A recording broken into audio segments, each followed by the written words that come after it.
compartilhar o seu conhecimento aí. Todos que sabem aí, o Cláudio é um historiador, né? Então, Sim, eu sou formado em história, historiador já outros 500, né? é verdade. Esses dias já estiveram falando disso, sobre filósofo, né? A Maria de Lourdes pontuou muito bem. Filósofo é quem cria um sistema filosófico, né? A gente aqui é um aprendiz. E a maioria é aprendiz, né? São poucos os filósofos, de fato. Essa pontuação é bem própria. Fica à É, vontade. muitos se colocam, na verdade, como professores, né? Não filósofo, porque para É, ser filósofo realmente precisa comer muito feijão ainda. então, feijão, né? Então vamos lá, né? Vamos aí para a nossa reflexão, né? Alguém poderia ler para a gente? Alguém que tem aí o livrinho?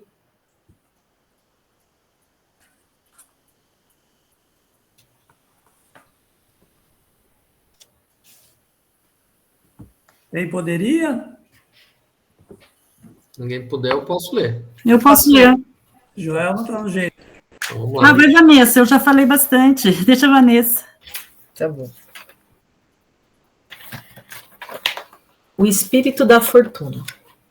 Duas pessoas recebem inesperadamente uma grande fortuna. Uma logo faz planos sobre como aproveitar essa soma para melhorar a sorte dos seus semelhantes, enquanto a outra se põe a especular e calcular sobre como aumentar e intensificar seu próprio conforto e luxo pessoal. Donde a diferença? Do dinheiro? Certo que não, que este é o mesmo nos dois casos. A diferença de reação vem da atmosfera peculiar, ou seja, da atitude característica que existe nestas duas pessoas anterior ao evento. Essa atitude não é criada pelo dinheiro, mas pré-existe ao advento. O dinheiro não foi senão um agente revelador de um estado de alma oculta nestes dois homens, estado de altruísmo ou estado de egoísmo, ambos latentes e agora tornados manifestos nos dois felizardos. Felizardos?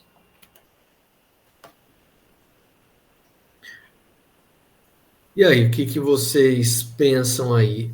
A gente viu aí nessa descrição duas pessoas que, se a gente for analisar aí no nosso dia a dia, são duas pessoas perfeitamente plausíveis de existirem, né? Eu lembro bem de uma lição lá do Evangelho segundo o Espiritismo que fala a respeito da fortuna. Então, e tem no Livro dos Espíritos também, né? Então, faz a seguinte questão: se você deseja uma grande fortuna, é meritório que você pense no semelhante, em ajudar os outros. Mas será que quando você deseja a fortuna, o primeiro a ser ajudado não é você mesmo? Então, a gente sempre, né, fica aí sonhando ganhar a Mega Sena, né? Se aposentar de vez, precisa trabalhar mais, né? Viver de renda. Mas a gente tem duas situações, né? A gente tem aqui duas situações. Um que pensa em auxiliar o semelhante, o outro que pensa em ajudar a si mesmo. Então, isso está muito longe da nossa realidade ou não? O que vocês pensam?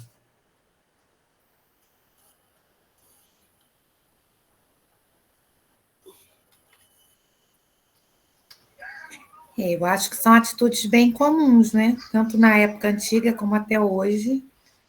E interessante, não é o evento em si, né? É a maneira como você lida com ele. Na verdade, que difere, que dá a diferença aí na situação.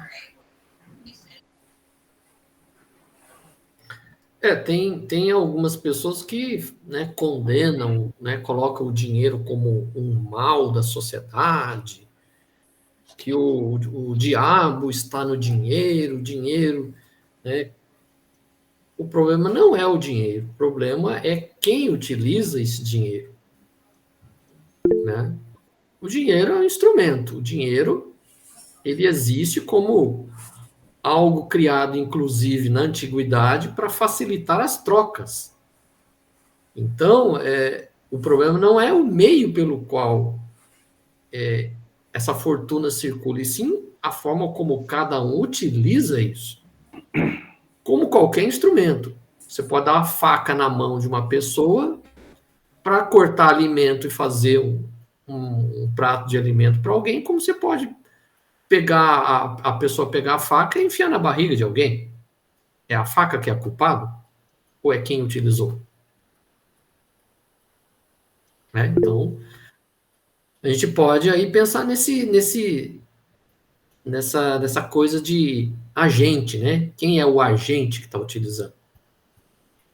Elmo, pode falar. Eu acho que essa questão tem muito a ver com a essência de cada um.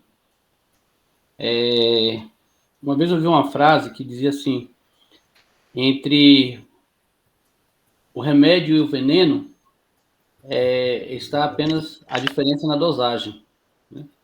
Aquele mesmo medicamento que pode salvar, pode matar, dependendo da dosagem.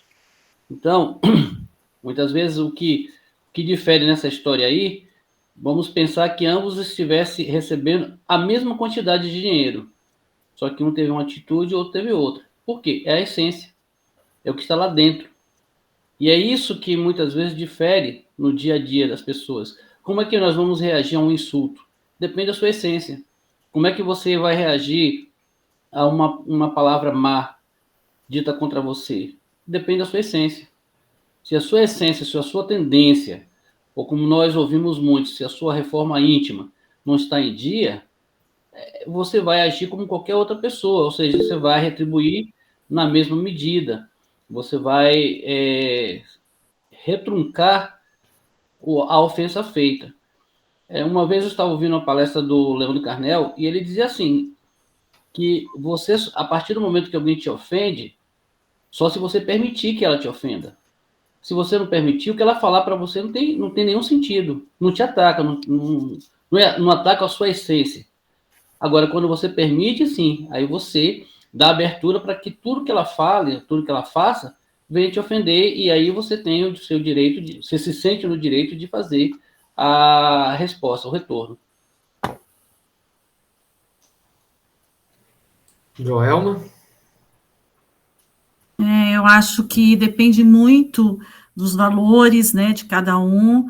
Eu posso ser ética dependendo, né, e ser feliz, né, eticamente, moralmente, ou eu também posso ser feliz, né, imoralmente, né, porque às vezes depende da pessoa, que tem pessoas, às vezes, que o dinheiro, né, é tão importante, ou seja, vamos colocar matéria, né, dinheiro aí é só um objeto nesse tema, mas vamos, sei lá, materialista demais, né, então, às vezes, ele passa por cima de tantas coisas, né, que não está dentro, de repente, dos nossos valores, ou porque é muito particular isso, né, então, eu acho que depende muito, igual o Elmo falou, a essência, a moralidade, os valores, né, o contexto que essa pessoa está inserido, o contexto que ela foi criada, né, porque ela pode ser feliz eticamente, né, pode ser uma pessoa altruísta, né, que eu acho que isso é tão importante, que falta tanto hoje em dia, né, e ela pode ser também uma pessoa totalmente egoísta. Então, eu acho que é isso que nos leva à dificuldade da gente evoluir espiritualmente, né, porque é muito complexo a gente ser altruísta, é muito difícil, porque na maioria das vezes, independente do objeto que nós estamos utilizando, a gente é mais egoísta. Manuel? É o que a gente fala, muitas vezes se fala, né, que você quer conhecer uma pessoa, você dê poder a ela, que aí a pessoa se revela, né? E é na questão do dinheiro, às vezes você vê uma pessoa aparentemente egoísta, mas que porque tem pouco, e na hora que ela tem muito, ela começa a se tornar uma pessoa generosa, porque ela não precisa mais se defender. E outro que, quando tem pouco, parece ser uma pessoa generosa, quando ganha muito dinheiro, aquilo libera a verdadeira pessoa que ela é, que estava escondida ali, tentava ser simpática, que agora que ela tem dinheiro, ela não precisa mais ser simpática com ninguém. Então, tudo você pode, só mesmo na experiência que as pessoas vão se revelar, porque aí, com aquele dinheiro na mão, elas passam, de uma certa forma, a ter poder. Então, aí elas começam a se revelar. Como você também, não só financeiro, mas você dá algum tipo de poder para a pessoa, ela começa a se mostrar. Se ela realmente é uma pessoa boa, ou se é uma pessoa egoísta, autoritária. E é isso. Que é o que coloca aqui na própria reflexão, né? Que o dinheiro não foi senão um agente revelador de um estado de alma oculta nesses dois homens. Então, isso já pertencia àquela pessoa. Ela só não tinha o meio de revelar isso, né? Então, o meio de revelar é quando você dá o dinheiro, ou quando você dá o poder, como foi colocado. Então, é algo que já está na essência, como o Elmo colocou, ou seja, a pessoa já é assim. Ela apenas não tem o meio para se manifestar como realmente é. Né? Ricardo, quer falar? Sim, bom, boa noite aos que estão chegando agora aí, sejam bem-vindos. Cláudio, tentando fazer aí um link com o capítulo de hoje, eu fiquei olhando essa reflexão e pensando, né? Ali eu acho que está indo naquele sentido que a gente viu no desenvolvimento da filosofia grega, onde você sai da cosmologia, depois vai para o homem, com Sócrates, e agora nós vamos ver, então, o período do helenismo, onde eu entendo que é a filosofia prática. Então, eu entendo que um pouco da reflexão caminha nessa direção, né? Dessa preocupação que os gregos tinham com a filosofia prática. Eu estou aqui com um livro, indicar para vocês, Diário Estoico. 366 lições sobre sabedoria, perseverança e a arte de viver. É um best-seller. Depois eu mando lá no grupo. E é justamente isso, a gente vê muito essa preocupação da ação do dia a dia. Como nós devemos agir diante das inúmeras situações que a vida nos traz. Seria isso, então, nesse caminho? Vamos dizer assim que a reflexão ela antecipa um pouquinho o que a gente vai falar sobre o próprio estoicismo. O estoicismo fala justamente da reação que você tem a algum agente externo, né? Qual que seria o agente externo aí? O dinheiro. Qual que é a reação interior que cada um tem? Como a forma que você reage às coisas que acontecem com você. Essa é uma das premissas básicas do estoicismo, é isso. O agente externo e como você reage ao agente externo. Então, como você reage quando você ganha muito dinheiro? Então, tem a ver com essa doutrina estoica que nos coloca que a gente tem que ser imperturbável, independentemente de qualquer coisa que aconteça de forma externa conosco. Né?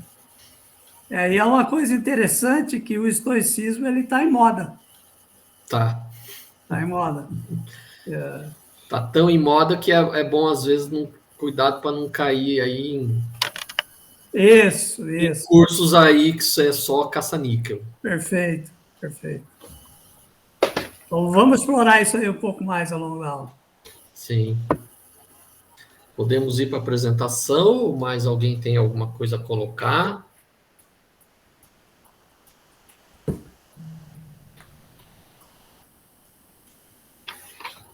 introdução, quem poderia ler? Vamos ajudar o Cláudio aí, vamos, gente.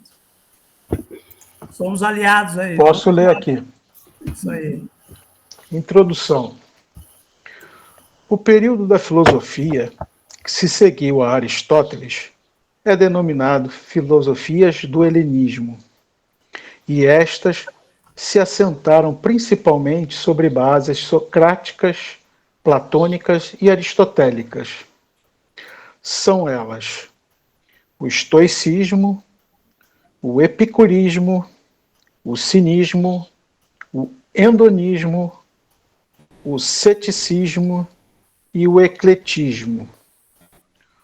O período helenístico é também conhecido como período ético. A filosofia do helenismo inicia-se, por assim dizer, por volta de 322 a.C., com a conquista da Grécia pelos povos da Macedônia. Em decorrência dessa conquista, a Grécia perde sua autonomia política e passa a fazer parte de um grande corpo de nações. Devido a essa incorporação política, a cultura grega vai sendo gradativamente propagada e passa a compor a cultura de vários países mediterrâneos. Essa mistura com outras culturas, alimentada pela perda da força política, influi diretamente na dimensão cultural grega, especialmente no saber mais caro para eles, o saber filosófico. Muito bom.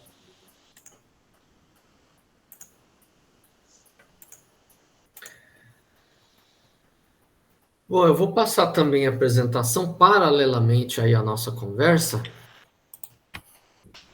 Então, a gente vai abordar aí esses capítulos todos, né, que a gente está falando. Então, o que nós temos aí no início a respeito aí do helenismo?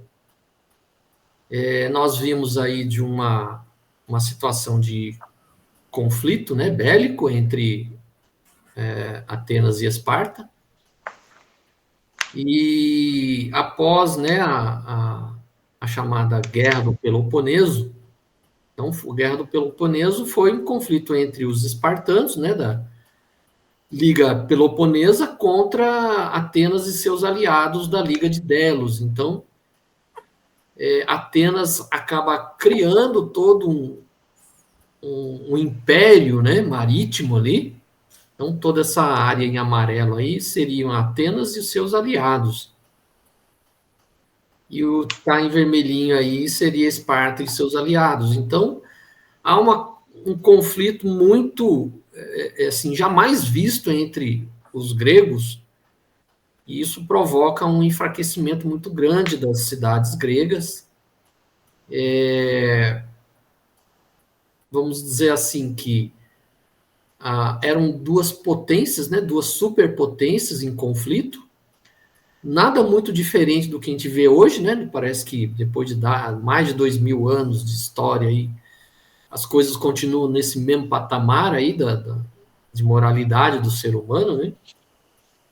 Isso acaba enfraquecendo as cidades gregas e os macedônios, né? A Macedônia vê uma oportunidade de domínio da região com o enfraquecimento dos gregos, né?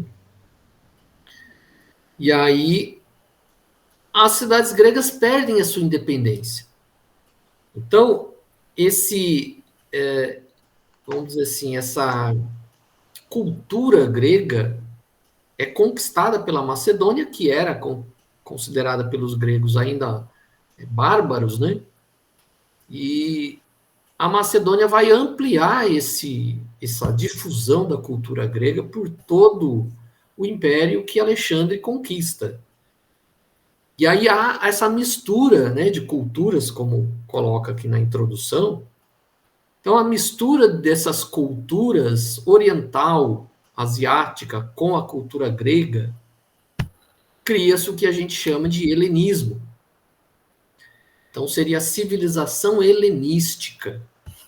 E a filosofia segue, né, esse caminho E aí a filosofia cai num outro estágio, né? Um outro estágio de difusão que não era mais tanto especulativo. Era mais uma filosofia prática, uma filosofia do dia a dia.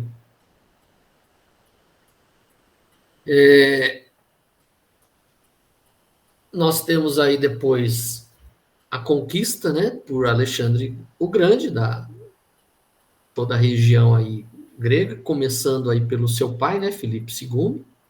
Alexandre continua, né, essa conquista, e aí ele faz essa interação, né, entre as culturas, cultura grega e cultura oriental, e aí a filosofia ela toma um novo rumo, porque isso, o cidadão ele passa a ser algo assim não mais restrito a uma cidade, a uma polis.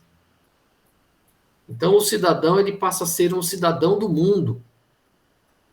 Vamos dizer assim que as fronteiras do que era grego e aquilo que não era grego já não existia mais. Então tudo passou a ser essa comunidade, passou a ser a cidade-mundo, passou a ser o cosmopolitismo, o que vigorava nesse período. Então eu não era mais um cidadão da polis, né? Eu era um cidadão desse cosmos ampliado dessa polis. Então, a filosofia acompanha todo esse ritmo da história e ela passa também a ver uma outra situação. Então, já não tinha mais aquela filosofia meramente especulativa. Então, a situação do dia a dia, as questões diárias da vida passaram a ser objeto da filosofia.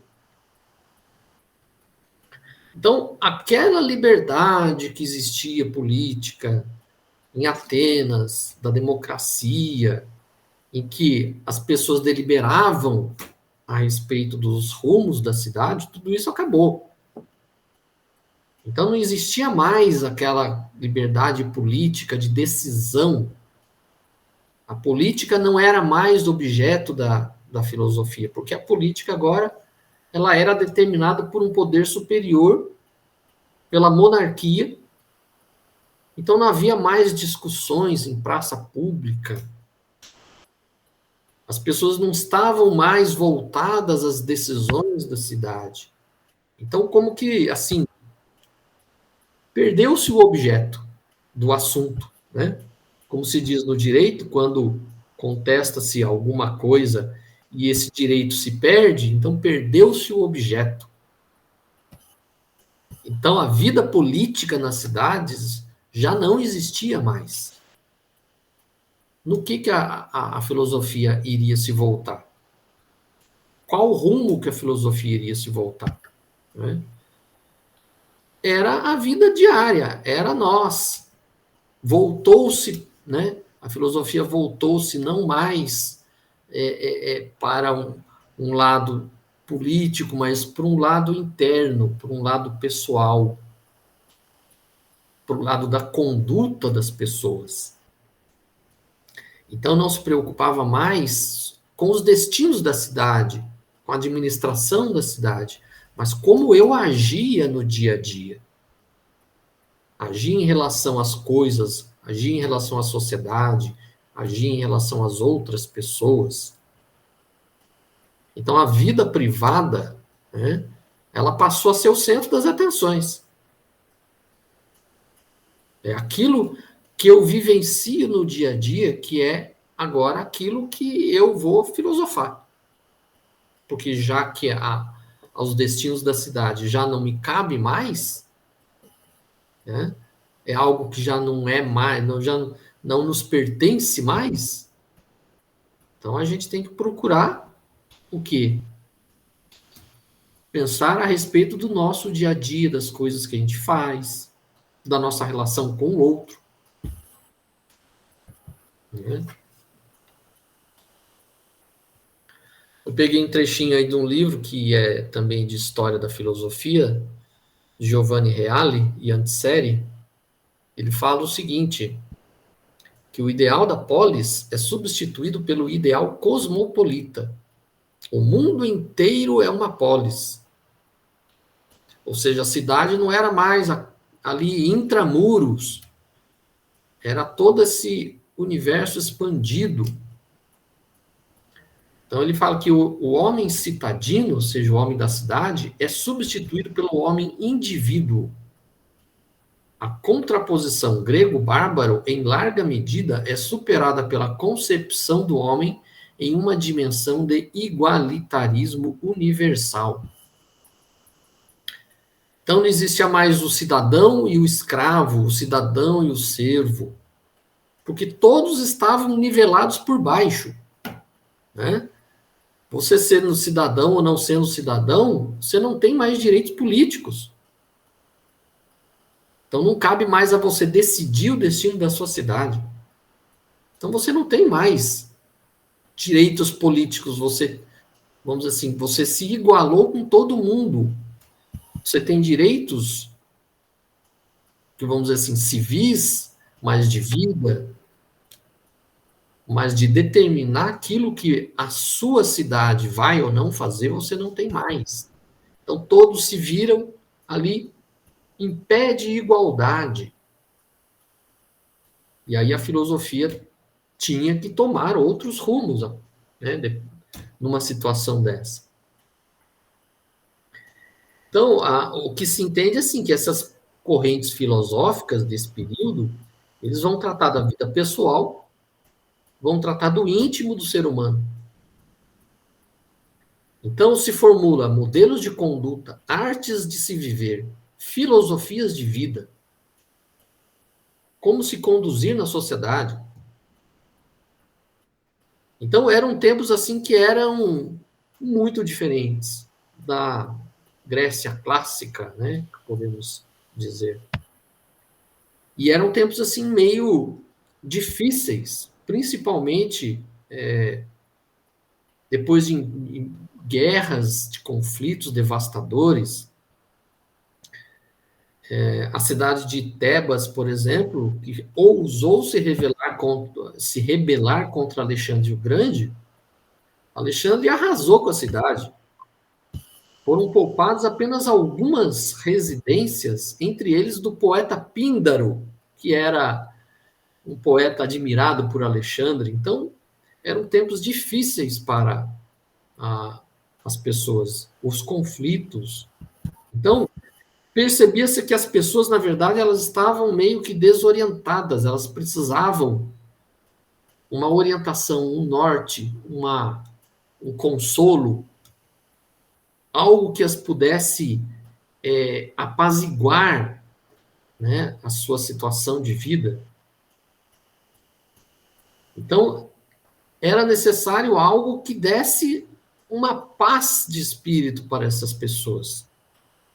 Então, a filosofia, ela passa a se dedicar mais ao ser humano intimamente. Então, aquela especulação, aquelas divagações, aquelas formulações do passado dos pré-socráticos a respeito da origem do universo, aquilo já não era mais cabível nesse tempo. Então, as pessoas buscavam explicações, buscavam uma forma de levar a vida naquela situação que elas estavam vivendo, de forma a ter essa tranquilidade, essa paz, que elas pudessem prosseguir a sua vida diária. E não é à toa que hoje você vê que realmente, como o Ricardo falou, o estoicismo está na moda, né?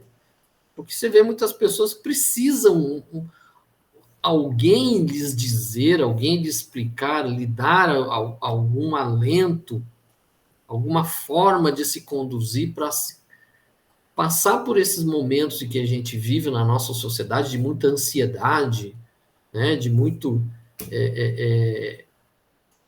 essa visão assim desesperadora que muitas vezes as pessoas têm. Então precisa de uma filosofia que as traga essa paz, que elas estão almejando. Então, aquele tempo era também assim, né? Não era muito diferente. Então, eu até trouxe algum desenho aí de uma placa funerária que representa uma senhora falecida e a sua serva, né? Então, o medo da morte foi um dos principais temas do período helenístico. Então, o que acontecia depois da morte? Uns diziam que não acontecia nada, outros que você entraria num outro mundo. Então, o desconhecimento a respeito da morte foi um dos temas bastante especulados durante esse período.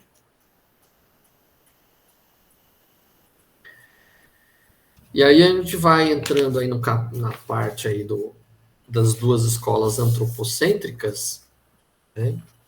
O nosso livrinho aí, então ele fala que após a tomada da Grécia pelos macedônios, né?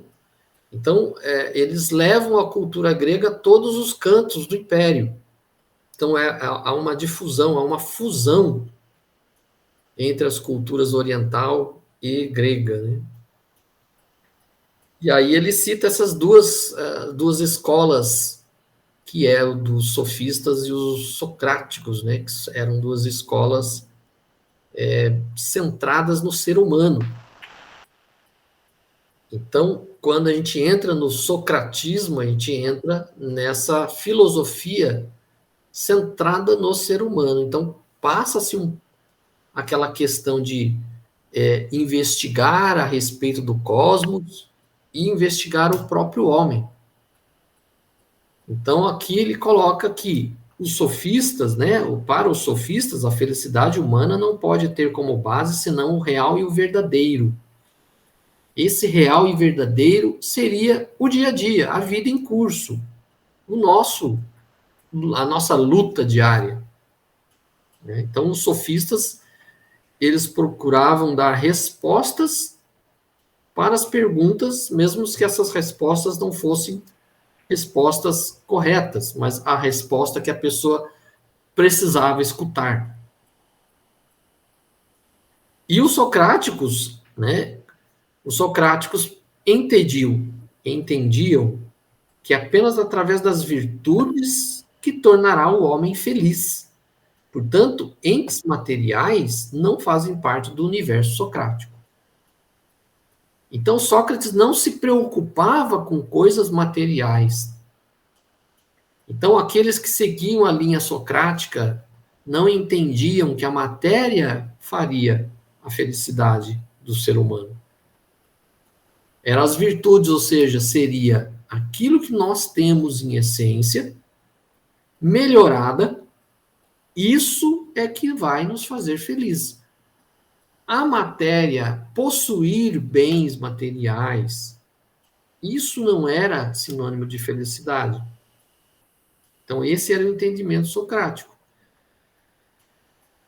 E aí eu até trouxe uma imagenzinha, é uma imagem de um vaso grego que retrata a antiga instrução dos jovens gregos, que era a paideia, né? Então, na Grécia Antiga, da época pré-histórica, na época homérica e até o período clássico, então a paideia, que era a educação do jovem grego, era muito centrada na formação do grego guerreiro. Então, aquele que seria um virtuoso grego seria aquele que cumpriria com seus deveres perante a sociedade, que seria um bom guerreiro. Esse era o ideal do jovem grego, né? Então, já no período que a gente está falando, a educação ela não era centrada tanto nessa questão do jovem guerreiro, mas sim do bom cidadão, aquele cumpridor com o que é chamado do ethos grego, ou seja, a sua vida em sociedade, cumprir com aquilo que se espera do cidadão de uma cidade. Sócrates, ele foi justamente condenado por causa disso. Ele não seguiu o que se esperava de um cidadão ateniense, que era cumprir os rituais dos deuses. E ele foi acusado de corromper a juventude, então ele não seguiu aquilo que se esperava desse cidadão.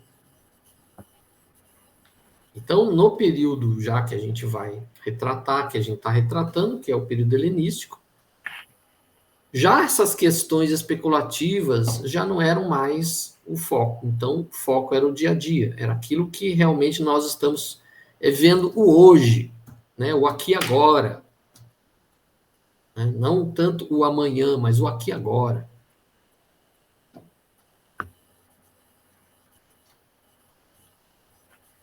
Então, os sofistas, eles tinham a chamada arte de argumentar. Então, eles eram professores itinerantes. Eles que, vamos dizer assim, inauguraram esse tipo de educação, né?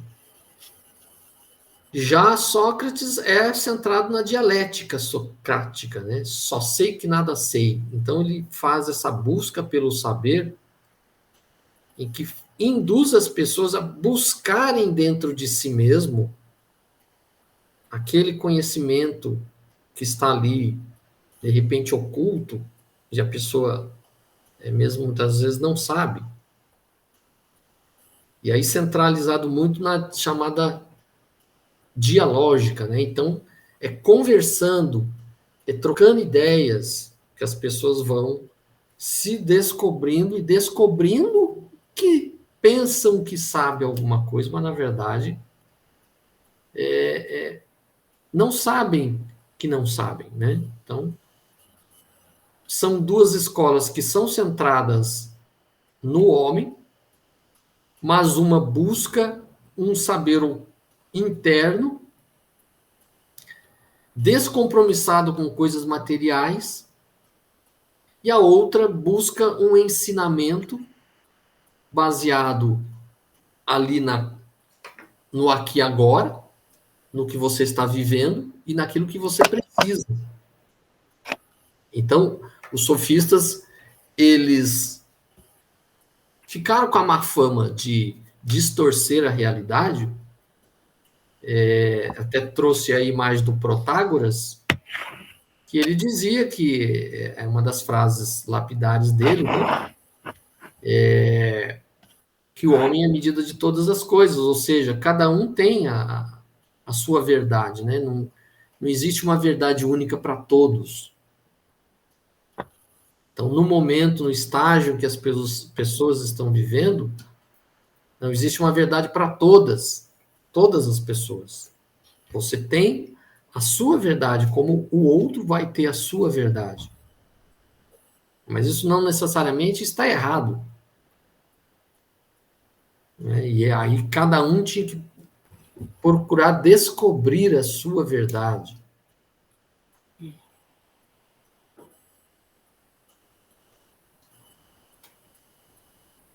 Algum comentário, alguma colocação?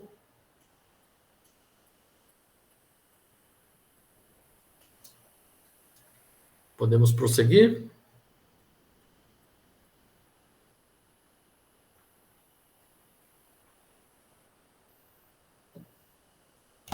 Vamos falar então aí dos estoicos, né?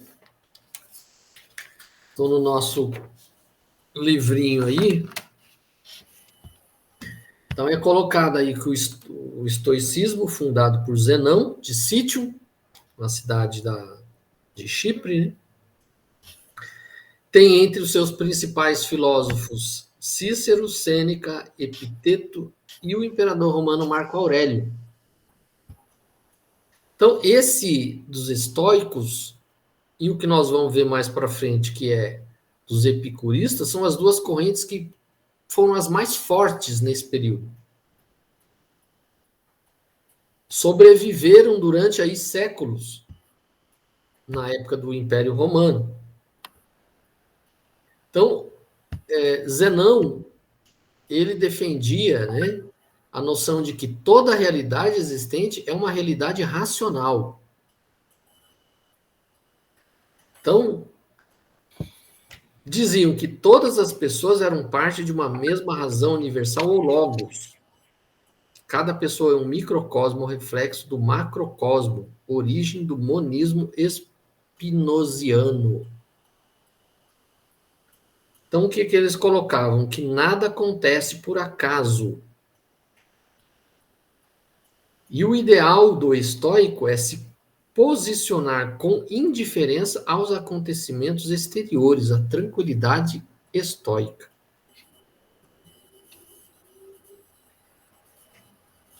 Exatamente, Joel. Parece que realmente a gente está vivendo um eterno ciclo, né? Parece que não muda. Então, as pessoas continuam ainda nesse círculo vicioso, parece, do pensamento, né? Então, aqui no livro, por exemplo, ele coloca o seguinte, que os princípios básicos do estoicismo é o processo de apercepção e segundo a lei da harmonia cósmica. Então, os estoicos, eles acreditavam numa força que determinava o rumo de todos os acontecimentos, ou seja, eles eram deterministas. Então, era como você estar num rio que tem uma certa correnteza, e o ideal é você se deixar levar por essa corrente. Porque você está ali dentro da natureza, então você tem que vamos dizer assim, se harmonizar com a natureza. Então, você se rebelar contra essa natureza seria você lutar contra essa corrente desse rio. Então, aqui no livro ele coloca o seguinte, que o processo de apercepção, ele se resume no seguinte: tudo que exerce impressão sobre nós e determina o curso da nossa vida se constitui de dois elementos, um externo e um interno. É o que nós estávamos falando lá da reflexão a respeito do dinheiro, da fortuna. Então, cada um externamente teve uma ação contra si, cada um daqueles dois indivíduos, mas o elemento interno de cada um reagiu de forma diferente. Então, ele coloca assim, que a percepção é composto da ação do objeto que me fere, e que geralmente não está sob meu controle, e a atitude que tomo como reação. Esta, sim, se encontra sob meu controle. Então, também entra na questão do tema que a gente viu, né? A ação externa, qual foi? Da pessoa me ofender. A ação interna que está sob meu controle é que vai dizer qual que vai ser minha reação. Então, eu não tenho controle sobre o que a outra pessoa chegou e me falou, eu não tenho controle sobre as reações dele, mas eu tenho controle sobre a minha reação. Como eu vou reagir? Vou retrucar? Vou pagar na mesma moeda? Ou vou agir serenamente? Então, essa ação nossa interna depende de nós, está no nosso controle. Então, querer ganhar na Mega Sena, ficar milionário, isso não está sob o nosso controle. Mas a forma como a gente vai reagir se a gente ganhar essa fortuna está sob o nosso controle. E aí cada um reage de uma forma diferente. Então, o que ele coloca assim, duas pessoas são alvo do mesmo acontecimento, nas mesmas circunstâncias externas, mas com ambientes internos diferentes. A recebe um impacto positivamente e B o recebe negativamente. Então, o mais importante, diz o estoico, é criar dentro de nós uma atitude que corresponda, né, que responda ao desafio externo, de modo tal que se beneficie a vida como um todo. Ou seja, é a imunização, a vacinação ou a profilaxia moral. Então, a forma como a gente se imuniza contra essas coisas que nos afetam, é isso que vai determinar se a nossa vida vai ser realmente uma vida serena, se vai ser uma vida turbulenta. E aí é a nossa reação que está sob nosso controle. Por isso que fala-se, nunca tome uma decisão de cabeça quente, porque você vai acabar metendo os pés pelas mãos. Pode falar, João. Te ouvindo agora, né, e refletindo sobre esse tempo, a fala deles e a construção deles, eu começo a entender um pouquinho mais que a nossa evolução está dentro da família, porque às vezes o que acontece externo, a gente lida um pouquinho melhor, e dentro do nosso meio, do meio que nós convivemos, eu acredito que é mais difícil, a gente retruca mais, a gente eu acho assim, é mais difícil da gente ter esse controle que eles estão colocando aqui, né? Interessante isso. Sim. É a educação, né? Então, quando você é criado numa família onde você recebe ensinamentos de procurar se autocontrolar, quando você vê o exemplo, porque criança vê o exemplo, né? Ela se educa pelo exemplo, não pelas falas. Não adianta você ficar falando para o seu filho, faz isso ou faz aquilo. É a sua atitude que vai educar o seu filho. Então, você tem atitudes intempestivas, né? De reações de raiva, de descontrole, o que as crianças vão aprender? A mesma coisa. Então, a gente tem que realmente pensar muito bem quando a gente tem filhos pequenos, porque eles observam tudo que a gente faz. Então, é nisso que eles estão se educando, não nas nossas palavras.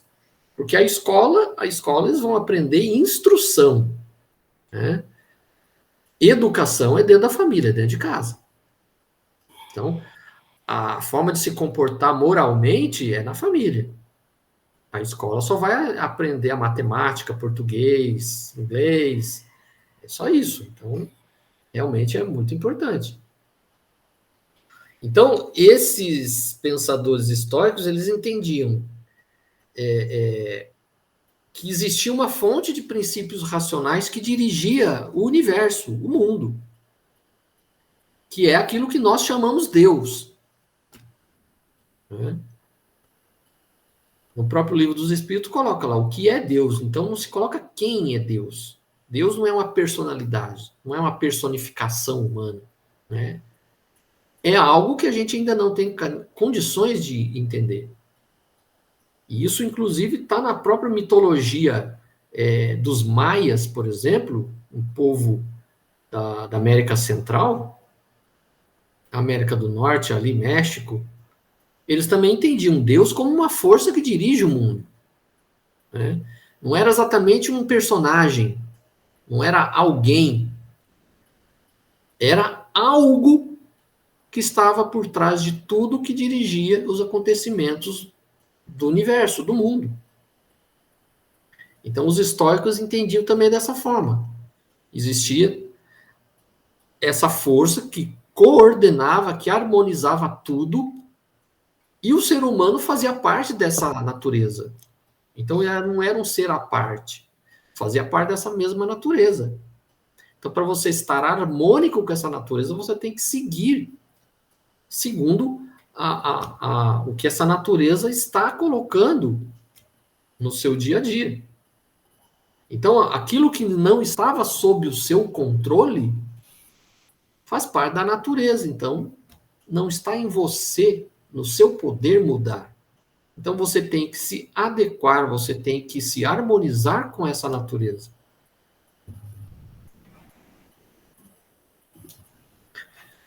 Então, o estoico, para o estoico, ele é feliz, né, quando vive de acordo com a ordem cósmica, aceitando e amando o próprio destino nela inscrito.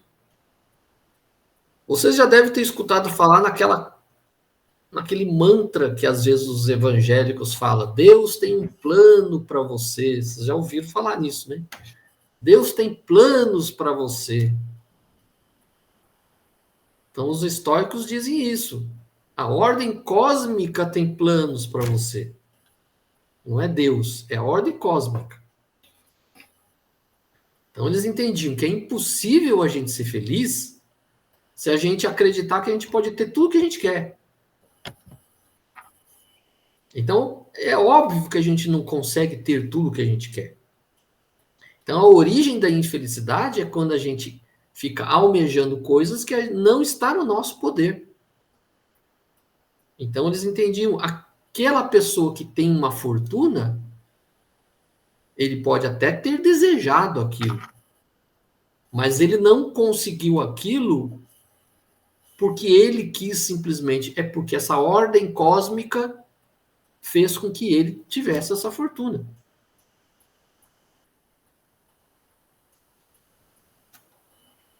Então, eles ensinavam que há coisas que dependem de nós e há outras que não dependem de nós ou só de nós.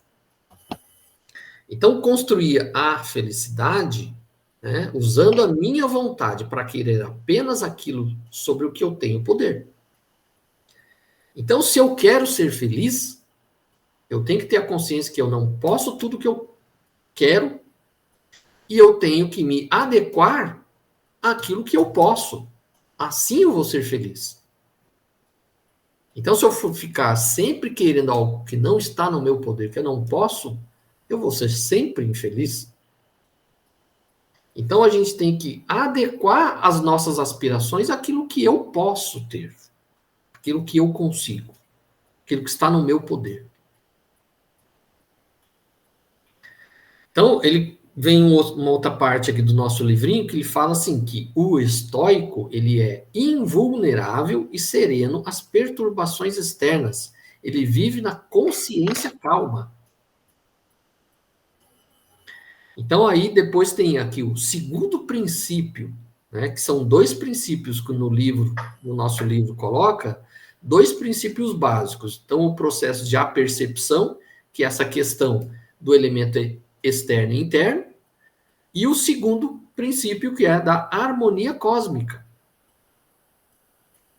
Então, o que ele coloca? Por que devo assumir atitudes positivas em face dos eventos externos? O cosmos é basicamente positivo. Então, a treva é a ausência da luz, a doença é a falta da saúde, a morte é a ausência da vida. Então, que os males físicos são simplesmente a ausência do bem maior. Eles são limitados, passageiros, efêmeros, porém, eles nos atingem.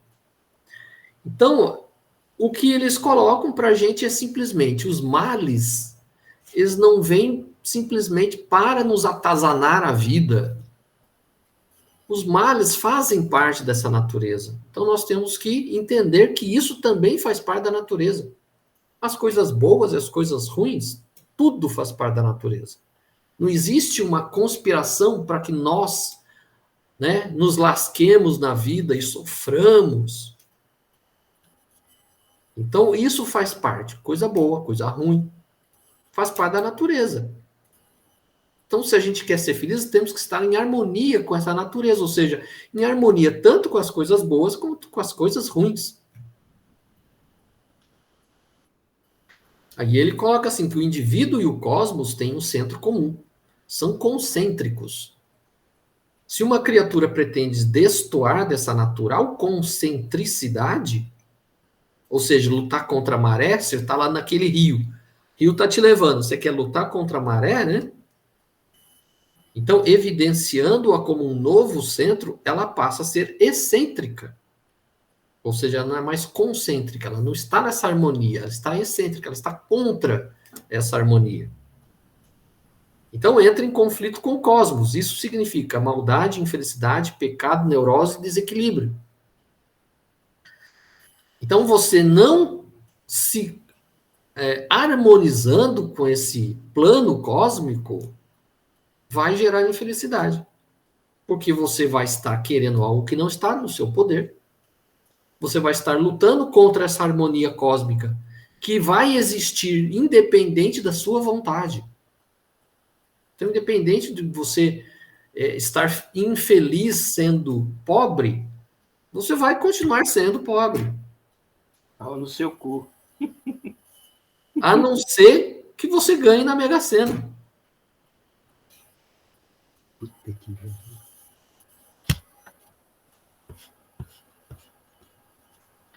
Então, a infelicidade ocorre, portanto, segundo os estoicos, quando não conduzimos corretamente os nossos pensamentos.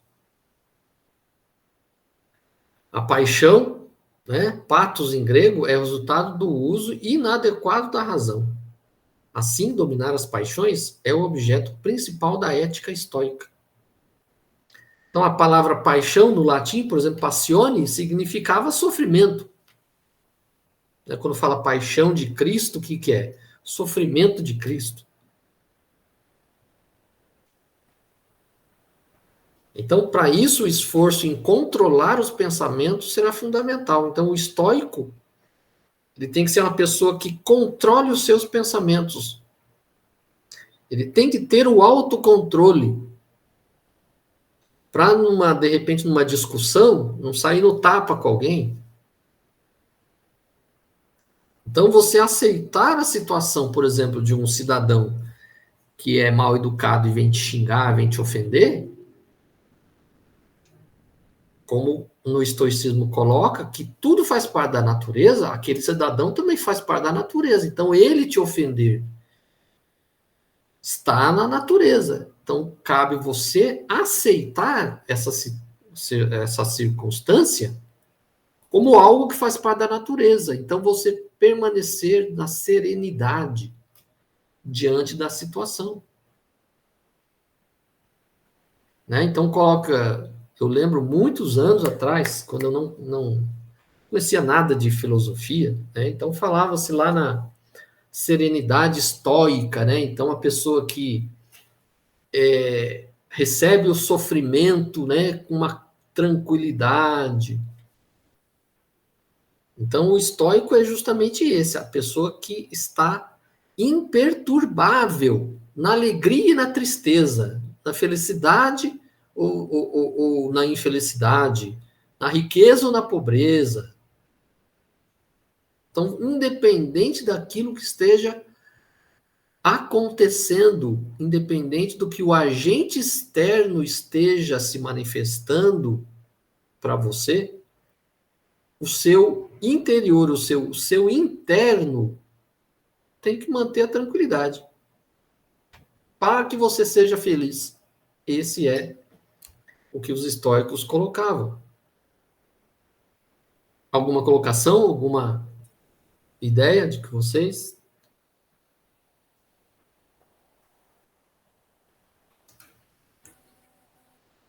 Podemos prosseguir? Vamos falar aí dos hedonistas. Vamos lá. Tem muito hedonista hoje em dia ou não? O que vocês acham? Então, você comentava dos estoicos, né? Uhum. Eu fiquei pensando nisso como até uma utopia nos dias de hoje, né? Sim, é quase impossível você encontrar. Só uma última slide antes da gente entrar nos hedonistas, né? Então, eles colocavam assim que o sábio seria aquele que pensa corretamente de acordo com as exigências da razão universal, ou seja, de acordo com a natureza. Controla seus pensamentos e evita as ilusões das paixões. Então não vamos ficar iludidos. Eu vou jogar na Mega Sena toda semana e vou ficar esperando ganhar. Então não fique iludido que você vai ganhar. Então, desse modo, você atinge a apatia, ou seja, a eliminação das paixões, e a ataraxia, a imperturbabilidade da alma. Essa é a meta de todos nós, a apatia e a ataraxia. Eu, no momento, não conheço ainda ninguém que tem esses dois atributos assim, substancialmente. Então, quem é imperturbável não tem tristeza. E sem tristeza, você é feliz. Alguém conhece alguém aí com esses requisitos ou não? Eu não conheço. Não sei não, diante da psicologia, essa pessoa, eu não sei se é bem vista, não. É um psicopata? Como é que é isso? Né? Que não tem sentimentos, que não reage, que é imperturbável. uma pessoa que de repente aí não reage a estímulo nenhum externo, né, de repente a pessoa vai falar, na verdade é uma pessoa perturbada, né? Não é uma pessoa imperturbável, é uma pessoa perturbada, porque acontece tudo com ele, ele não reage, né? Então, e o Zenão, o que ele propõe? Um dever vinculado à compreensão da ordem cósmica. Então, quem quer ser um estoico tem que entender que existe essa ordem cósmica que determina tudo na nossa vida, quer nós queiramos ou não. Então, independente da sua vontade, essa ordem cósmica está aí, e você, se você se adequar, se você se harmonizar com essa ordem cósmica, você vai ser feliz. Se você não se adequar a essa ordem cósmica, você vai ser infeliz. E você vai querer sempre alguma coisa que não está no seu poder. Então ele colocava assim, que esse era o melhor caminho para a felicidade. É estar dentro dessa ordem cósmica. Então é feliz, né, aquele que vive segundo a sua própria natureza. Então se você, como uma pessoa, integra essa natureza, tudo que faz parte dessa natureza, tudo que acontece nessa natureza vai acontecer com você também. Então, quando você compreende isso, você vai adquirir essa serenidade. Aí eu trouxe aí um quadrinho aí do Calvin e Haroldo, que aí ele fala assim, pergunta pro Haroldo, né? Você acredita em destino? Aí ele retruca, né? Que nossa vida seja predestinada, você diz? Que as coisas que a gente faz são inevitáveis, né? Aí ele fala, que pensamento assustador. E aí, é assustador para vocês também ou não?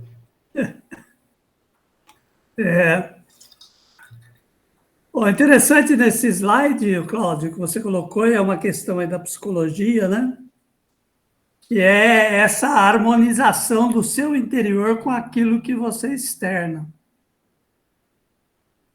Porque muitas vezes esses livros de autoajuda que propõem atitudes estoicas, a pessoa veste aquela, vamos dizer assim, aquela carapuça, né, de estoico e vive uma conduta externa, querendo demonstrar que é resistente às adversidades, que é imperturbável, que age segundo a razão, em contradição, muitas vezes, que se passa com o interior. Eu acho que a crítica da psicologia é quando a pessoa não consegue integrar essas duas coisas, né? Que a proposta espírita também busca isso, mas ela busca de dentro para fora. Há que se manifestar a serenidade nossa na medida em que nós conquistamos uma serenidade interior.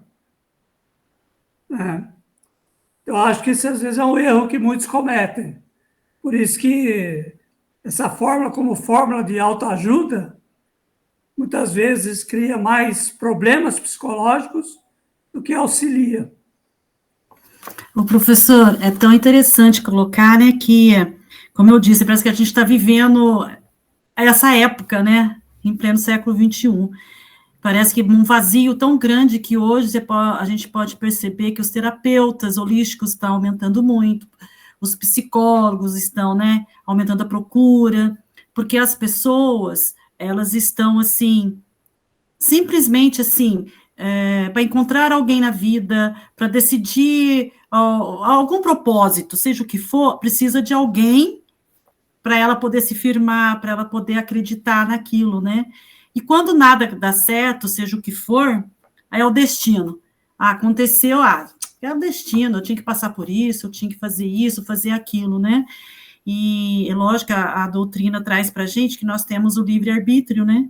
Que às vezes a gente é mais fácil culpar o destino, ou procurar alguém para nos afirmar em alguma atitude, alguma ação, ou em algum querer, para a gente conquistar algo nessa vida, né? Então, a gente vive muito isso mesmo. Sim. Perfeito, João. Porque o estoicismo, ele é muito centrado nessa questão determinista. Então, eu trouxe até a tirinha do Calvin para a gente ver que a doutrina espírita, ela coloca que você tem o livre-arbítrio. No estoicismo é colocado que você tem uma margem de livre-arbítrio, mas essa margem de livre-arbítrio, ela não é muito ampla. Porque se essa margem do livre-arbítrio, ela está em conflito com essa harmonia cósmica, você já não tem mais livre-arbítrio. Já agora, a doutrina espírita coloca que você tem livre-arbítrio. Aquilo que a gente entende hoje como acontecimentos que tinham que acontecer, que era o destino, na verdade, a gente sabe que é a consequência daquilo que a gente fez no passado. Ou uma determinação que nós mesmos nos propusemos quando a gente veio. O estoicismo, assim como o epicurismo, não acreditavam em vida após a morte, em reencarnação. Ou seja, era uma vida material, acabou. Aquela vida material, acabou, zerou tudo. Pagou, já era.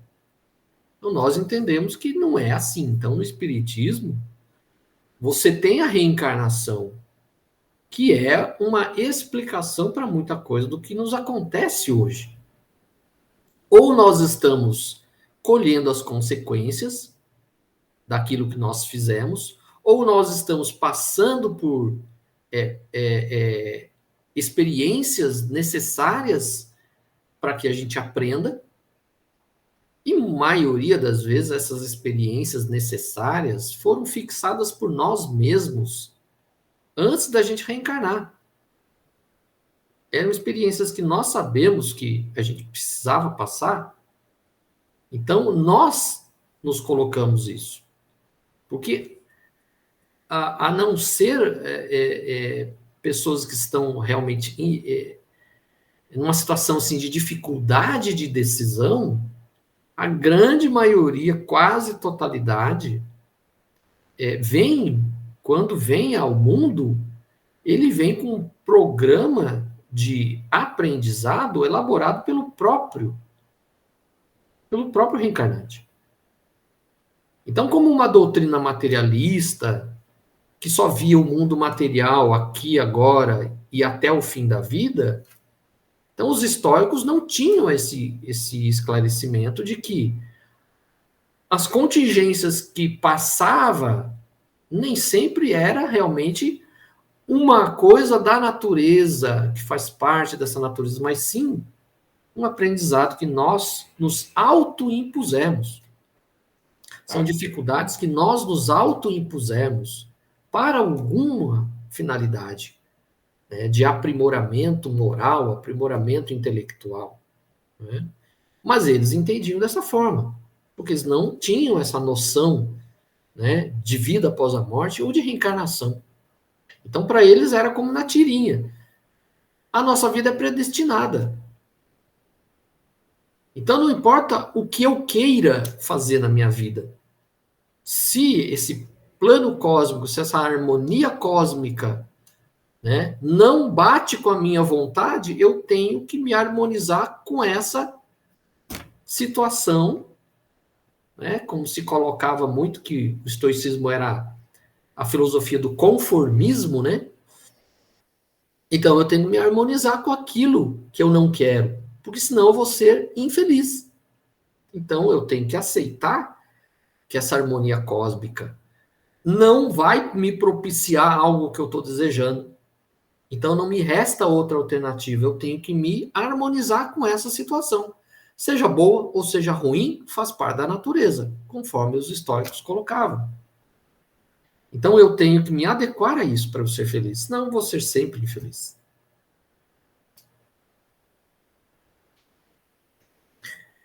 Então vamos lá para os hedonistas.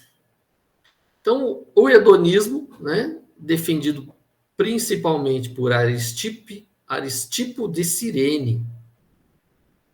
Então, ele compreende uma vasta escala de gozos superiores, né? A hedonê, como é colocado no nosso livro aqui, que é um vocábulo grego que significa prazer, né? Era uma ideologia defendida pelo Aristipo.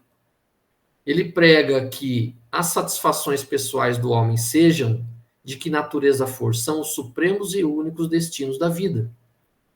Então, para os hedonistas era o prazer, a finalidade da vida era o prazer. Então, nada mais importa, né?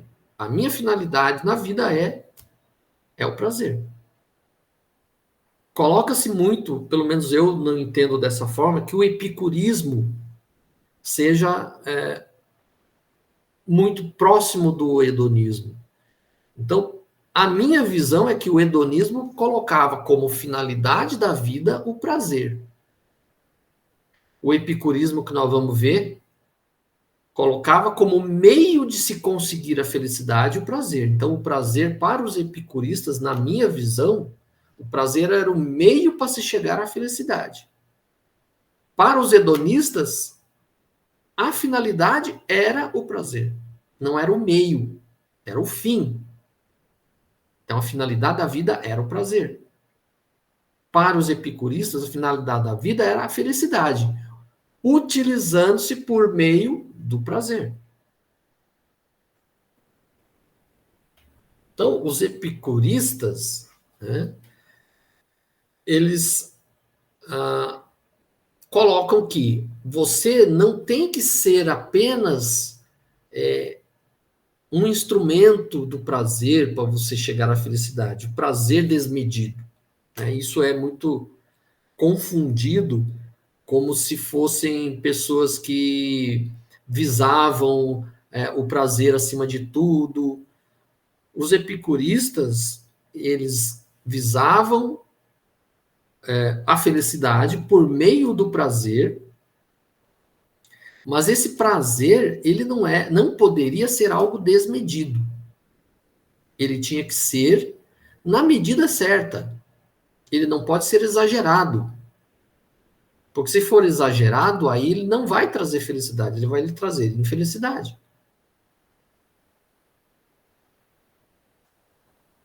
Então, eu trouxe até duas frases dele que ele coloca assim: as virtudes estão intimamente ligadas à felicidade, e a felicidade é inseparável delas. E uma outra que ele coloca: enquanto eu sou, a morte não é, e quando ela for, eu já não serei. Por que deveria temer o que não pode ser enquanto sou? Ou seja, ele colocava: por que ter medo da morte? Porque ou você está vivo ou você está morto, né? Não existe zumbi para o Epicuro. Então, não existe morto-vivo. Então, enquanto você está vivo, a morte não existe para você. Então, para que você vai se preocupar com a morte? E quando você estiver morto, a vida também já acabou. Então, você não vai sofrer, você não vai sentir mais nada, porque você vai estar morto. Então, ele colocava assim, que as pessoas tinham medo da morte, sendo que a morte era algo que não estava presente ali naquele momento. Então, para que ter medo da morte se ela só vai acontecer depois da vida?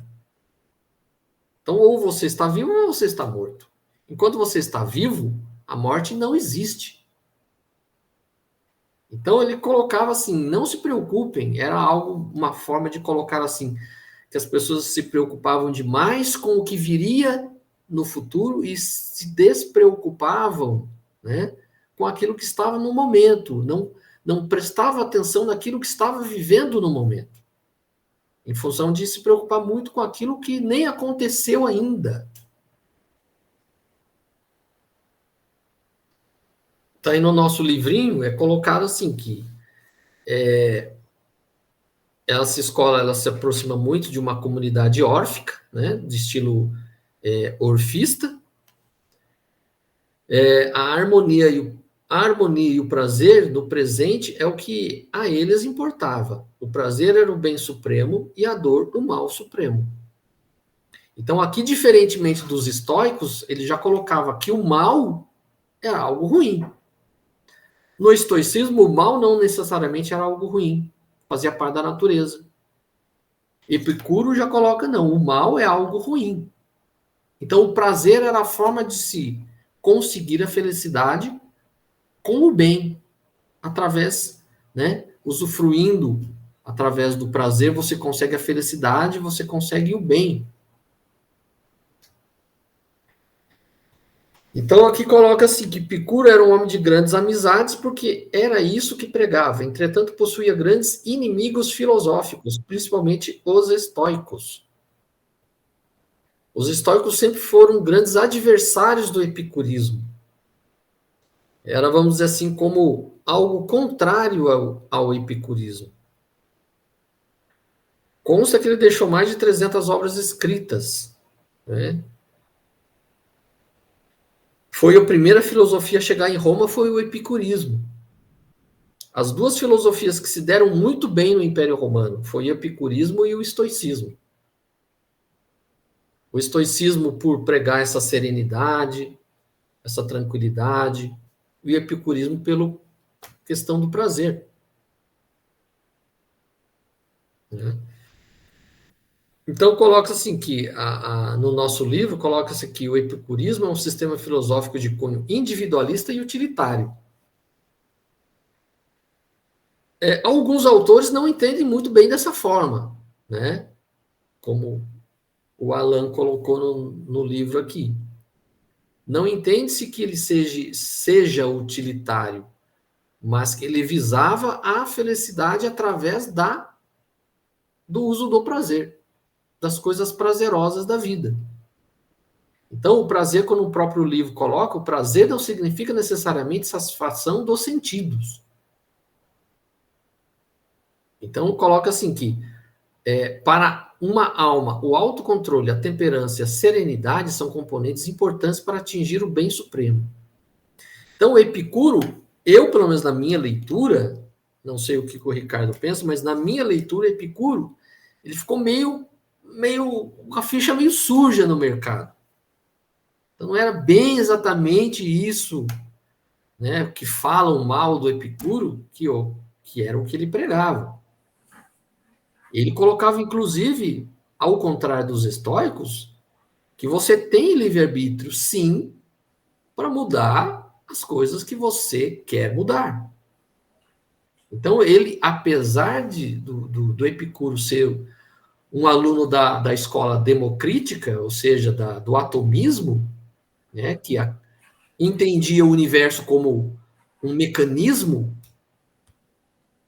ele entendia que há liberdade, há livre-arbítrio para se agir, que era algo contrário aos estoicos.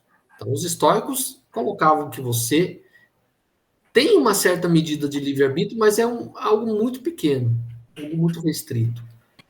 Já o Epicuro falava, não é bem assim. Não há sentido em você não poder mudar as coisas no dia a dia, porque eu estou vendo, né? Coloca-se isso. Eu estou vendo o dia a dia, estou agindo no dia a dia. Como que eu sou conduzido? Se eu tomo decisão de ir num determinado lugar, comprar alguma coisa, fazer uma determinada coisa, isso não é o destino que está me conduzindo, sou eu que estou tomando essa decisão. Então, eu tenho livre-arbítrio, sim, para mudar aquilo que eu quiser mudar. Que era algo completamente contrário que os estoicos se contrapunham ao epicurismo. Então, ele distinguia dois grandes grupos de prazeres. Os prazeres mais duradouros, que encantam o espírito, como uma boa conversação, a contemplação das artes, a audição da música. E prazeres mais imediatos, dos quais são movidos pela explosão das paixões, que no final pode resultar em dor e sofrimento. Então, de acordo com o Epicuro, para que a gente possa desfrutar dos grandes prazeres do intelecto, precisamos aprender a dominar os prazeres exagerados. Então, o que ele colocava? Você não está, né, ao contrário dos estoicos, que viam o prazer como algo nocivo, a condução do homem para essa harmonia cósmica, o Epicuro colocava, não, você não precisa abrir mão dos prazeres para viver uma vida boa, para viver em harmonia. O que você não pode é o prazer exagerado. Então, se eu estou com fome, eu vou lá, como uma comida lá, tudo, né? Como lá uns 2, 3 pedaços de pizza.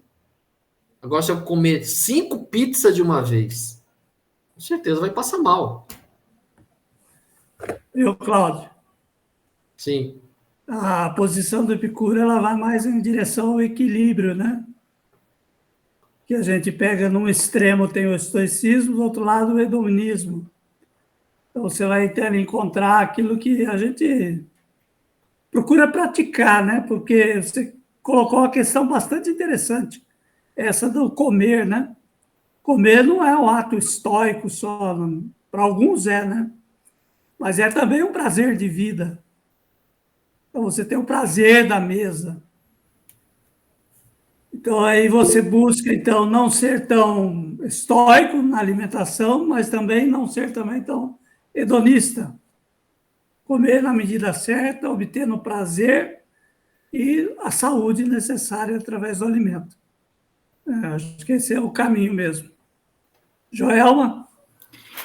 Eu penso que depois de tudo isso, olha o que o capitalismo trouxe, né? O mundo que nós vivemos, né? Tão materialista. Acho que a gente vive essa dualidade, desse controle todo dia, né? Eu acho que é uma força imensa. Uma hora, né? A gente é um, outra hora a gente é outra. Acho que é um punhadinho de cada, né? Que a gente tem hoje, né? Nos nossos dias atuais. Perfeito. Sim. É justamente isso. O Epicuro ele tem uma má fama, né? Mas eu entendo que ele está justamente nisso que o Ricardo falou, é o equilíbrio. Não exagerarmos num ponto, nem exagerarmos em outro ponto. Então, ele vai, né? Ele não prega que nós devemos nos abrir mão de prazeres. Nós estamos vivendo no mundo material, né? Então, se você viver uma vida sem prazeres nenhum, você vai viver uma vida amarga. Aí que você vai trazer a infelicidade para você. Então, se a gente está no mundo material, nós não precisamos abrir mão dos prazeres, mas não sermos exagerados. É isso que ele colocava. Algum outro comentário, alguma outra colocação para a gente partir para os cínicos? Então, vamos lá. Então, os cínicos, né? O cinismo vem do grego kinos, significa cão, né? Então, quínicos significa como um cão. Então, o termo cinismo seriam aqueles filósofos que se propuseram a viver como cães da cidade, sem qualquer propriedade ou conforto. Então, trouxe a imagem do Alexandre e o Diógenes. Então, o Diógenes vivendo lá no seu barril, só com um mantozinho de roupa e uma canequinha para ele beber água. Então, o que eles entendiam é o outro extremo também. Né? O extremo da tese socrática, né? Que você não deve se apegar às coisas materiais. Então, eles levavam ao extremo isso também. Então, o Diógenes ele foi o que ficou mais famoso, né? Pelas suas excentricidades, né? Chamado de Sócrates demente ou Sócrates louco por Platão. Então, aqui no nosso livro, coloca assim que contra a filosofia sofista hedonista, né, se surge uma ala da escola socrática que valoriza o espiritual universal, onde o homem não é o seu ego personal e concreto, o corpo, mas a alma. Então, os cínicos não estão preocupados nem um pouquinho com a coisa material, nem com o próprio corpo, apenas com a alma. Então, até coloca aqui um episódio, né, que Sócrates parou uma vez diante de uma tenda, e aí viu um monte de coisas, né? Então, aí ele exclama, né? Nossa, como precisam de coisas os atenienses, né? Então, os cínicos, eles pregavam a vida do cão, ou seja, uma vida descompromissada de qualquer coisa, inclusive de ter bens materiais. Então, esse termo cinismo adquiriu nos dias de hoje um sentido pejorativo. Então, quando a pessoa é falsa, né, fala, nossa, você é um cínico. Né, a pessoa que fala uma coisa, mas a gente sabe que está mentindo, que está fingindo, né? Você é uma pessoa cínica.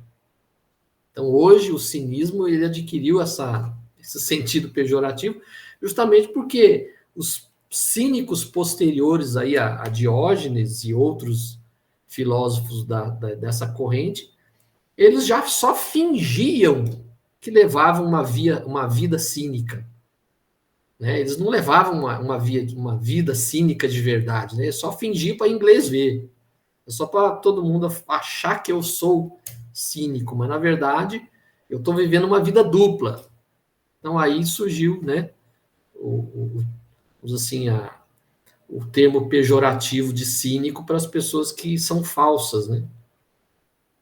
Então começa, né, com esse personagem, né, chamado Antístenes, e o Antístenes ele foi o mestre de Diógenes, né? Conta-se até que inclusive Diógenes procurou várias vezes o Antístenes, que não queria Diógenes como discípulo, e muitas vezes ele pegava o pedaço de pau e descia o pau no Diógenes para expulsá-lo, e não adiantou nada, ele continuou, até que o Antístenes finalmente aceitou Diógenes como seu discípulo. Aí eu trago aí novamente aí mais um quadrinho aí do Calvin, né? Então, me digam se o Haroldo não teve uma atitude cínica, no bom sentido do termo, né? Então, eles chegam e o Calvin pergunta, se você pudesse fazer qualquer pedido, o que seria? Um campo bem grande e ensolarado, pede o Haroldo. Então, um campo idiota, você já tem isso. Pense grande, riquezas, poder. Suponha que você possa ter qualquer coisa. Aí o Haroldo está ali muito feliz no campo dele. Aí ele fala, na verdade é difícil discutir com alguém que parece tão feliz. Então o Haroldo aí, ele teve uma atitude cínica. Ou seja, não está nem aí para nada, para poder, para dinheiro. O negócio dele é ser feliz ali naquele gramadinho dele ali e pronto. Então, essa é a atitude do cínico, né? Então, não se preocupar com coisa alguma. Ô, professor, às vezes eu já vi, né, eu não sei o nome, mas eu já vi vários no Face, às vezes alguém manda, né? Alguém é mendigo, se é o mendigo hoje é o cínico do passado, que fala, filosofa, que é contra o sistema, que ele tá ali, né? Tem uns que falam bem pra caramba, então seria o cínico. Isso? Seria, Aqui onde eu trabalho de vez em quando, aqui eu estou no quarto andar e eu escuto o cara passando ali, falando também um monte de coisa. É o cínico moderno também, xingando todo mundo, falando mal de todo mundo, falando os podres de todo mundo. É o cínico moderno. Mas ele não tem nada a perder. Mas o cínico daquela época vivia também de bens que os outros davam? Eles pediam? Como que era?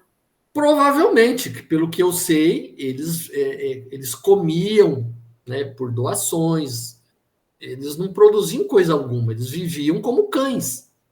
Ou seja, eles comiam aquilo que as pessoas davam para eles. E isso causava um extremo desconforto para as pessoas, né? Porque uma das éticas gregas era que ninguém poderia comer em público. Então, essa coisa de ter carrinho, lanchonete aberta na rua, né, esses food truck aí, o povo, né, comendo no meio da rua, isso em Atenas era completamente proibido. A alimentação era algo estritamente privado. Você ser visto comendo em público qualquer coisa era algo absurdamente reprovável. O que os cínicos faziam? Justamente comiam em público sempre para mostrar a hipocrisia da sociedade, né? Então, a especialidade do cínico era justamente ir de encontro às convenções sociais. convenções sociais para eles era parque de diversão. Eles faziam, desfaziam tudo para justamente ir contra essas convenções sociais.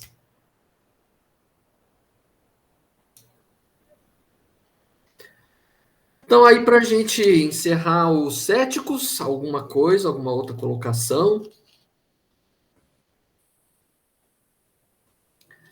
Aqui no finalzinho fala sobre as histórias do Diógenes, né? A lanterna de Diógenes, Diógenes e a criança, Diógenes na casa de Platão, Diógenes do rei Filipe. Tem aquele famosíssimo encontro de Alexandre e Diógenes, né? Que Alexandre, depois da batalha de Queroneia, quando os macedônios dominam a Grécia, né? Ele chega para Diógenes e fala, olha, eu tenho poder aqui, posso te dar o que você quiser. O que você me pede? Aí ele fala, ó, você pode me dar um segundo sol? Eu falei, não.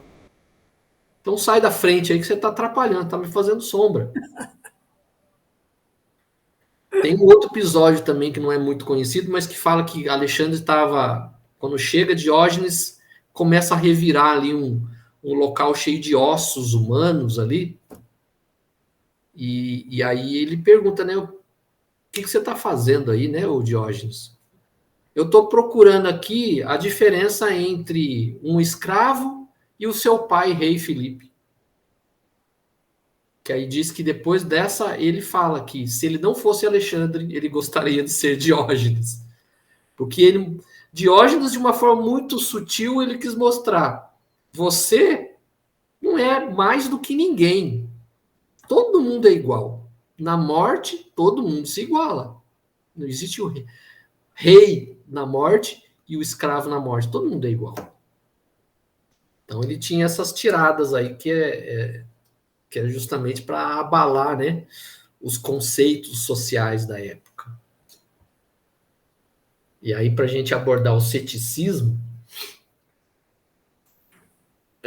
eu trouxe um pouquinho assim a questão do conceito da verdade, porque está atrelado ao ceticismo.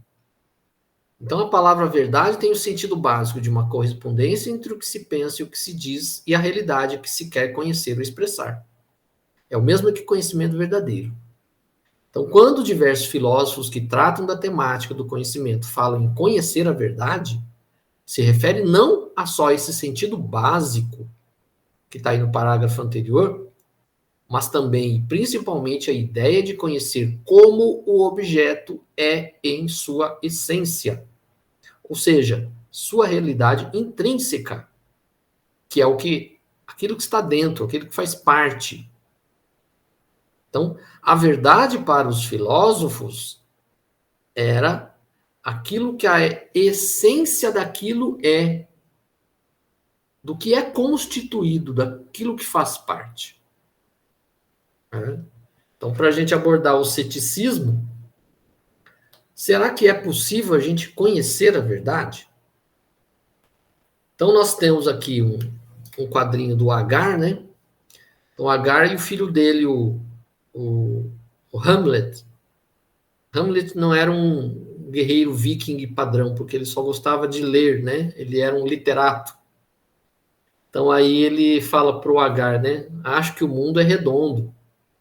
Aí o Agar fala, é mesmo? Aí ele olha ao redor de tudo, né? E tô vendo tudo plano, né? Não tô vendo nada redondo. Aí ele fala, vou te levar um oculista. Então, o Agar aí seria o cético, né? Então, eu tô vendo aqui que o negócio não tem nada redondo do mundo. Então, você tá mal das vistas aí, né? Então, nós temos aí o dogmatismo, que é o contrário do ceticismo. Então, o dogmatismo é quando uma doutrina defende a possibilidade que a gente vai atingir a verdade. Então, nós vamos conhecer a verdade. O ceticismo já é uma doutrina que duvida que nós possamos conhecer a verdade.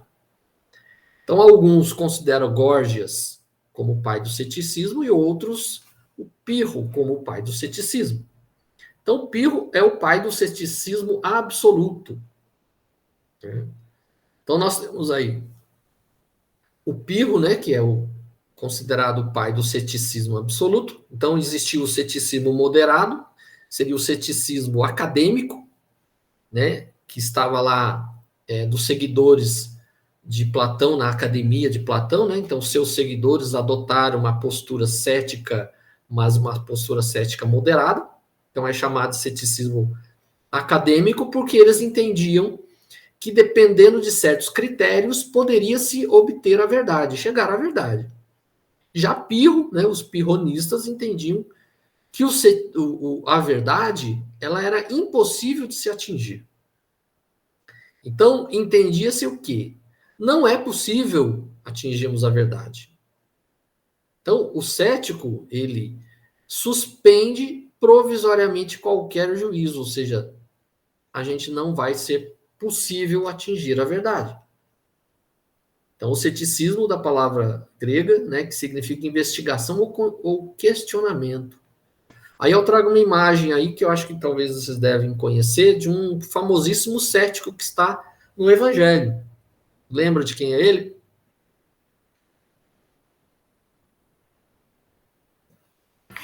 São Tomé, né? Ver para crer. São Tomé. Então ele não acreditou. Todos os apóstolos falam, nós, né, vimos o mestre. Falando, se eu não tocar nas feridas dele, eu não acredito. Então ele foi pelo menos um cético que atingiu a verdade, né? Pelo menos um cético na história conseguiu chegar à verdade. E a passagem aí dá a entender que só ver também não bastava, né? Tinha que tocar. Ele precisava tocar. É. Então, para o Pirro, né, a atitude coerente do sábio é suspensão do juízo. E, como consequência, a aceitação com serenidade de não poder discernir o verdadeiro do falso. Então, você tem que estar assim, tranquilo. Você não vai chegar à verdade. Então, fique tranquilo que você não vai conseguir chegar à verdade. Então, para ele, essa postura tem um caráter ético, porque aqueles que se prendem a verdades indiscutíveis, ou seja, um dogmático, estão fadados à infelicidade, já que tudo é incerto e fugaz. Até trouxe uma frase que não tem a ver com os gregos, mas é de Kant. Ele fala assim que o ceticismo é um lugar de descanso para a razão, embora não seja uma moradia. Ou seja, a gente tem que ter atitudes céticas, porque se a gente for acreditar em tudo, a gente pode cair em armadilhas. Mas a gente não pode morar no ceticismo, porque senão você nunca vai acreditar em absolutamente nada. Aí você vai ao extremo. Então, você não pode ser nem a pessoa que acredita em tudo, nem aquela que não acredita em nada. Você tem que ter uma postura moderada para investigar, procurar saber, mas também não ignorar que você pode conhecer algumas coisas, né? Mas não, nem sempre tudo. Mas não podemos ir a extremos. Aí eu trago também uma outra figurinha do Calvin e o Haroldo, né? Então, ele fala assim que tudo que meu espírito, minha personalidade, né? Tudo que eu sou, depende desse adequado funcionamento desse complexo, frágil e milagroso pedaço de carne que é o meu corpo. Aí o Haroldo, interessante observação. Bem, isso me ocorreu. E aí ele vai fundo, né, com o carrinho dele. Então, assim, cada um teve uma atitude diferente. Um acreditou, na verdade, o outro foi mais cético. Né? Então, um acreditou que ele conseguiria e foi fundo. E o outro pulou fora. Falei, não, isso não é para mim. Legal. E aí chegamos aí nos nossos finalmente, né? No ecletismo. Então, o ecletismo, o que seria o ecletismo? Essa mistura, né, de vários saberes, né, vários pensadores que procuram elaborar, né, esse sistema, sintetizando essas diferentes doutrinas filosóficas. Então, o ecletismo ele foi como que pegando partes de cada doutrina, de cada filosofia, para montar aí algo que pudesse ser coerente, vamos dizer assim, conciliar essas posições divergentes. Então, pegando aquilo que é coerente, aquilo que é possível de cada filosofia, né? Então, pôde-se montar aí uma filosofia que pudesse explicar sem extremismos, né? Sendo de uma forma assim mais moderada e conciliatória. E aí a nossa conclusão, né? Então, a filosofia dos pré-socráticos cuidava do cosmos, das origens, em explicar as origens de tudo.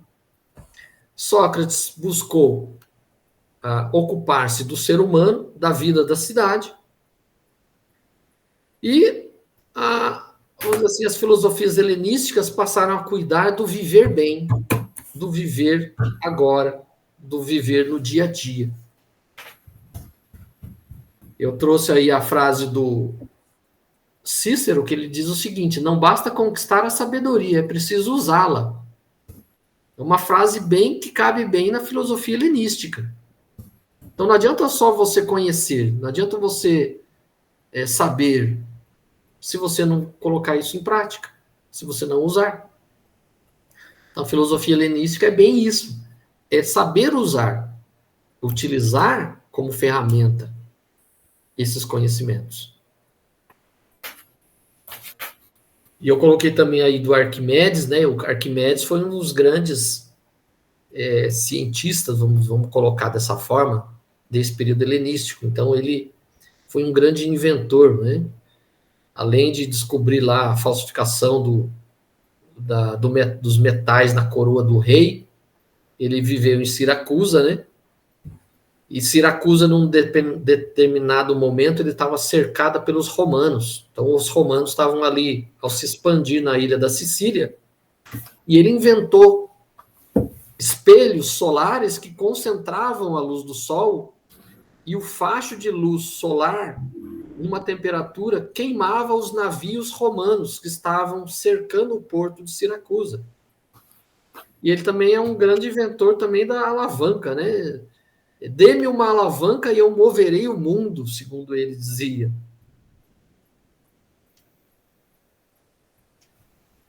Aí só para finalizar mesmo, né? Uma das frases aí do Epiteto, grande expoente aí do estoicismo: o que importa não é o que acontece com você, mas como você reage ao que acontece com você. Aí, para contrapor, trouxe uma última figurinha aí do Calvin e do Haroldo, né? Que o Calvin fala assim: sabe o que eu notei, Haroldo? As coisas não nos incomodam se a gente não pensa nelas. Então, de agora em diante, eu simplesmente não vou pensar em nada que eu não gosto e vou ser feliz o tempo todo. Aí o Haroldo vira para ele e fala: mas você não acha que isso é um jeito tolo e irresponsável de viver? Aí ele fala: rapaz, tá uma bela tarde. Ignora completamente. Então a gente, assim, a gente não pode ignorar as coisas que acontecem. A gente tem que trabalhar isso dentro da gente de forma a levar isso de uma forma serena. É isso. Não ignorar. A nossa bibliografia.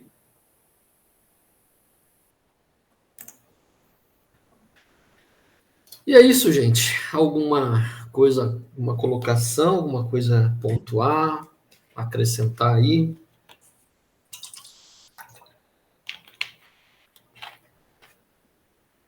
Aproveitem. Eu só tenho a dizer que foi uma aula muito interessante, muito rica, né? São muitas escolas, faz a gente pensar muito. Eu achei, assim, uma aula muito importante essa de hoje. Muitos ensinamentos que a gente pode tirar dessas escolas, Sim. dessas escolas antigas aí. Exatamente. Conceitos que nós estamos precisando ainda até hoje. Com certeza. Porque não é uma coisa fácil, né? É uma coisa que demanda tempo e boa vontade. E sempre impressiona a influência grega, né, na nossa cultura. Sim, exatamente. Até os dias de hoje. Sim, na própria filosofia, existe meio que um dilema.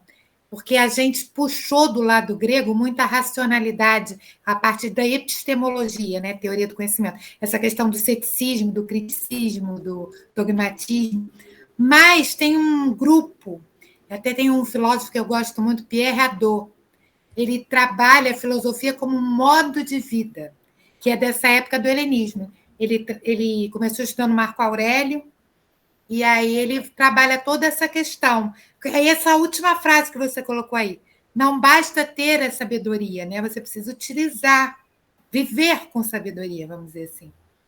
Então, tem esse grupo de filosofia que considera que a filosofia deve ser exercida não só na academia, não só como uma teoria, né, assim, acadêmica, mas como um modo de vida.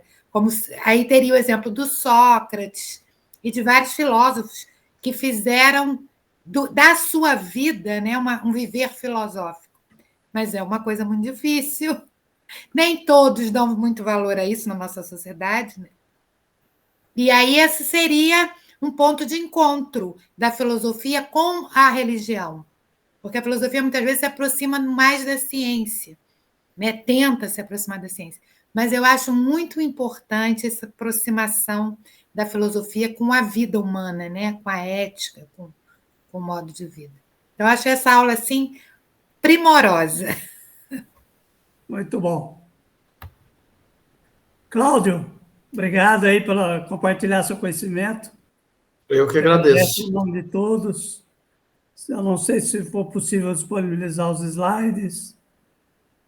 Tem frases muito bacanas aí que a gente pode... Sim, eu vou colocar aí. Pode até colocar num post-it aí, colocar ali na pedra do computador, né? Para a gente estar sempre relembrando esses ensinamentos que são de sabedoria universal, né? Então, sempre válidos. É isso. Alguém gostaria de fazer o encerramento? Poderia estar inspirado. Vamos lá, gente?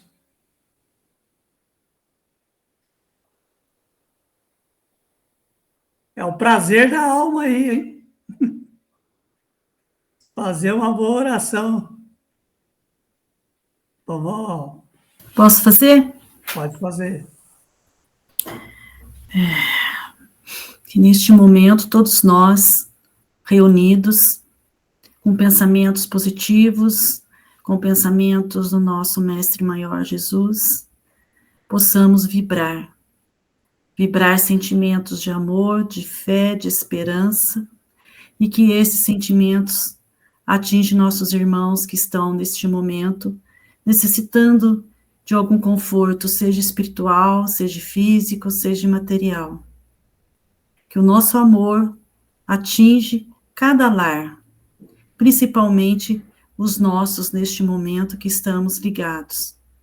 Então, que Jesus possa, juntamente com seus espíritos de luz, nos guiar sempre, nos iluminar sempre, estar sempre ao nosso lado para nos acompanhar e abençoar todos que estão aqui, principalmente os professores, que simplesmente, na sua humildade, dividiram o seu conhecimento.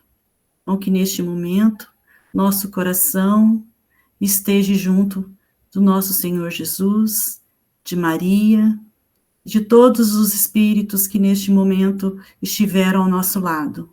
Que assim seja, graças a Deus. Graças a Deus. Um abraço a todos, boa semana, bom final de semana e até a próxima. Até mais, boa noite a todos. Boa noite a todos. Obrigada, Cláudio. Boa noite. Obrigada. Um abraço, gente. Um abraço para todos.